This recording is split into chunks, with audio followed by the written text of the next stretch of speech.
Hi, my name is Jill Dennis Raycroft, and I am running for mayor in the Belleville 2014 election. As one of 7 candidates, I'm hoping you'll get to know me a little bit better through these videos. Today, I'm going to be going to visit some people at the Richmond Street residence.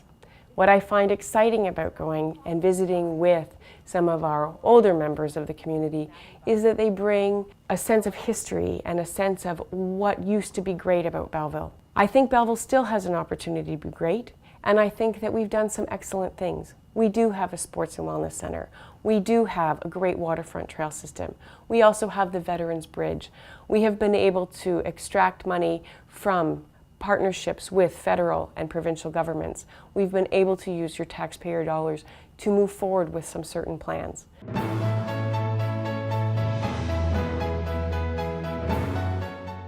When we talk to people, they have many ideas about things that are going well and other things that they're not so sure of. They talk about needing decisive leadership, and I think this is one of the issues that has come up more than once.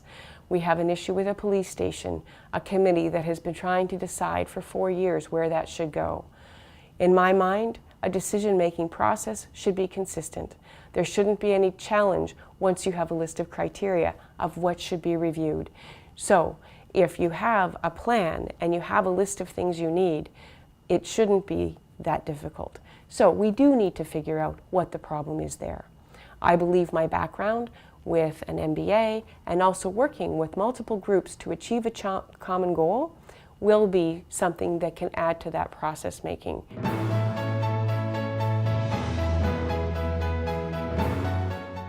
We've also had an opportunity when I speak with some of these people to say, what do we do about the downtown? And unfortunately, the downtown they remember that was vibrant and bustling predates situations like the mall or investment in the community at the north end that gives us the big box stores and kind of detracts from a locally owned process or a locally owned investment. The locally owned groups are excellent, and I try my best to buy whenever I can. Our family business is located here and has been for 45 years. But the reality is a number of our community also works at the mall, works at Home Depot, works at Lowe's, works at Bed Bath & Beyond. So how do we still include them in this process because they're paying taxes too? We need to support all of the industry in our community.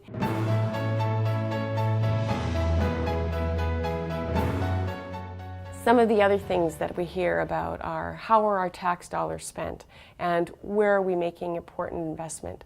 The Build Belleville campaign or project is a series of 22 projects. The downtown is only one, but it has served as an example of some of the ways that planning and project management may not be working effectively together. My background in consulting and project management with my MBA also give me an opportunity to look at and review those plans and say, okay, where are things not going right? I have some connections to industry as well, so I can consult with people very quickly and say, what do you think about this project? What is going wrong here? Why are the timelines so out of sync with what we're hoping to achieve?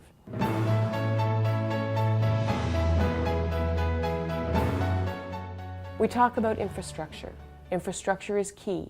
We're looking at a situation where 29% of our roads are actually considered good, which means 71% are not. So when we have to dig up underneath to make sure the sewer and water are working effectively, we need to replace those roads. Are there alternatives and perhaps even environmentally friendly ones that we can incorporate?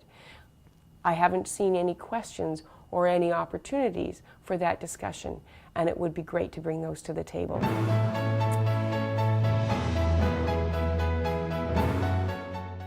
When I'm knocking on doors, and it's interesting how every 4 years there's a flurry of people that will be walking and knocking and asking for your vote. When I am talking to people, what I'm finding is they're not sure who to call once someone stopped knocking on their door.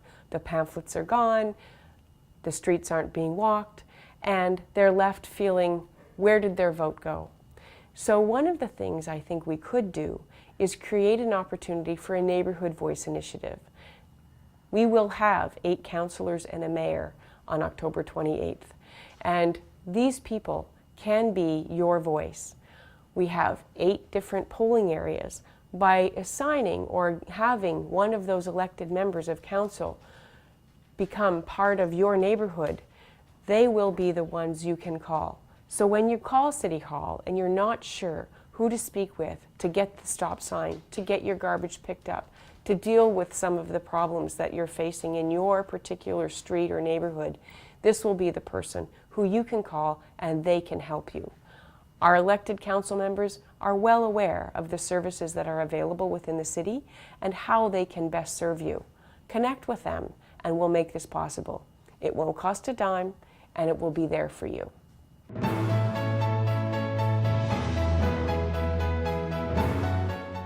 Loyalist College is a significant part of our community. The students, the employees, all contribute a great deal to the economy of the city, and they are a partner. We also need to expand on that partnership and find out what kind of industry might come here if we had competent graduates in a particular program. The students that we have at Loyalist do well. The programs are excellent. What else can we do to make sure that we expand that platform? Some people have discussed a university campus or moving a satellite campus to downtown. These are interesting ideas, and I think we could explore them. But practically, to say that we could do that in 4 years is somewhat improbable. Still, we need to continue looking for the opportunities where we can make that happen. There are other investments that we could bring downtown, condominium buildings, an opportunity to build up at the waterfront, and these are private investments that we should seriously consider and try to make sure that these developers have whatever resources available to them so that we can move forward with a plan that's consistent with the city, the planning department, and the needs of our people.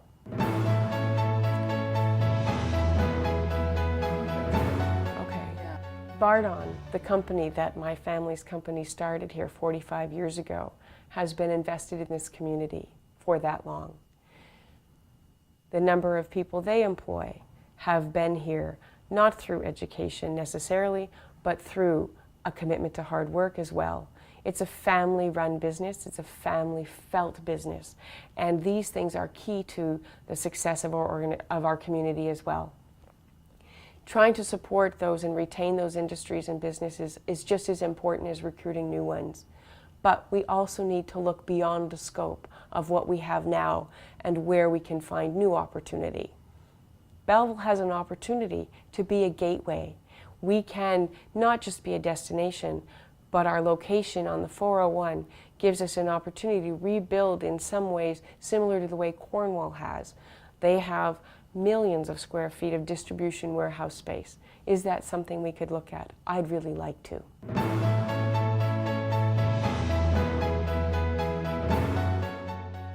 I do invite you to come to my website at raycroftformayor.ca, and there you can see some of the more formal approaches to my Building Responsibly, customer service, and opportunities platform.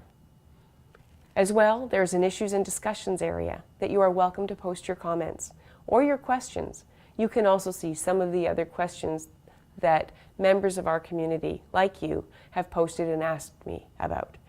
I'd be very happy to hear what you have to say, or by all means, feel free to call 243-4347 and let's talk.